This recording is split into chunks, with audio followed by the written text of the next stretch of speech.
Okay lang po, excited. Halo-halo talaga. Yes!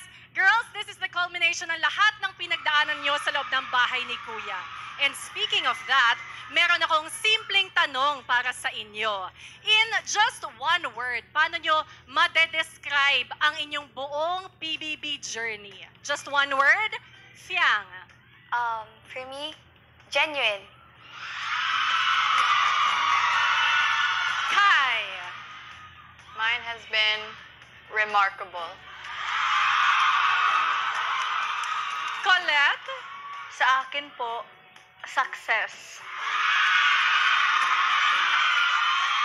And Rain. Oh, mine po, amazing! Amazing! Dadagdag ako ng word, legendary! Thank you, Big Four! Grabe kayo, ngayon nasa final stage na kayo ng inyong laban. At bahagi niyan, may isa pang task, di ba? At yan ay ang task kung saan nagsulat kayo ng isang liham para kay Kuya tungkol sa lahat ng pagbabagong naganap sa inyo sa pamamalagi nyo sa loob ng kanyang bahay. Kaya ngayon, babalikan natin ang inyong journey bilang mga housemates. Big Four, sabay-sabay nating panoorin.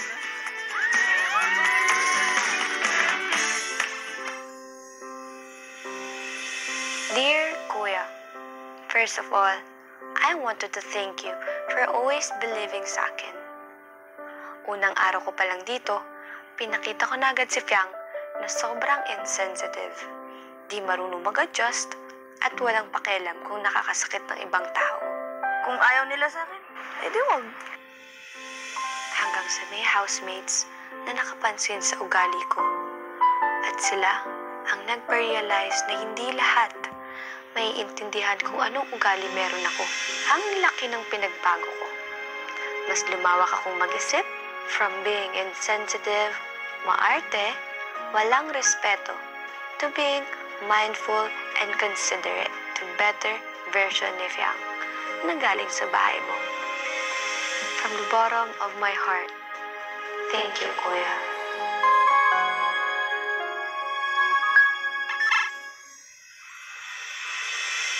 Hello po, Kuya. I would like to start off with a big thank you. You have literally changed my life. Hindi ko inasahan ang mga naramdaman ko in a short period of time. My experience in your house wouldn't have been notable and significant if it weren't for the bond we as housemates had made. Other than wanting to be an artist, gusto ko ring mahanap yung biological parents ko. Sa paghahanap ng biological mom ko, you have silenced all the noises that were bothering me about it. Wala akong galit sa inyo. I forgive you. Binigyan niyo po ako ng opportunity to strengthen my relationship with my family. Love talaga kita. My pagkatao right now feels so complete. The guy that entered your house thinking she knew so much already will leave this house knowing that there is more to learn. That doesn't stop us from sharing and caring. Maraming salamat, Kuya. Thank you for bringing more of what Guy had to bring.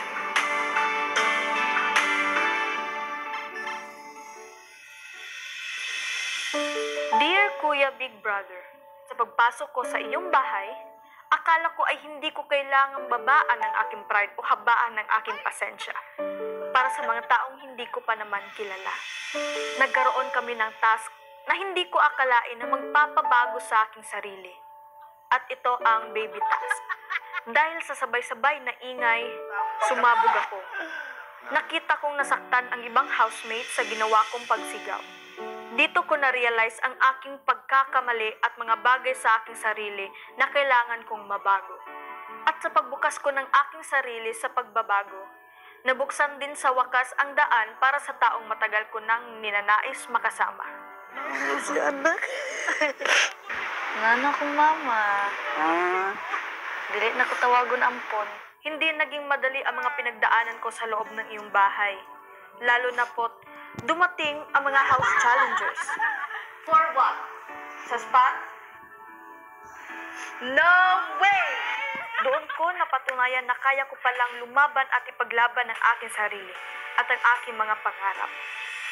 Sa paglabas ko, Babaunin ko lahat ng natutunan ko dito sa iyong bahay. Promise ko po yan. Thank you, Kuya.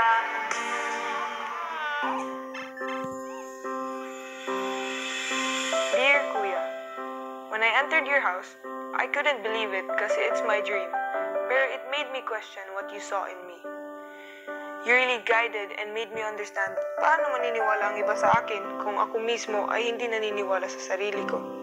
Na the reasons po, I disagree. The reasons po, it's not true. You helped me change from the Rain who doubted herself to the Rain that believes in herself. Facing the challenges here made me realize what my family went through. Mas naintindihan ko na ang mga paghihirap ng parents ko.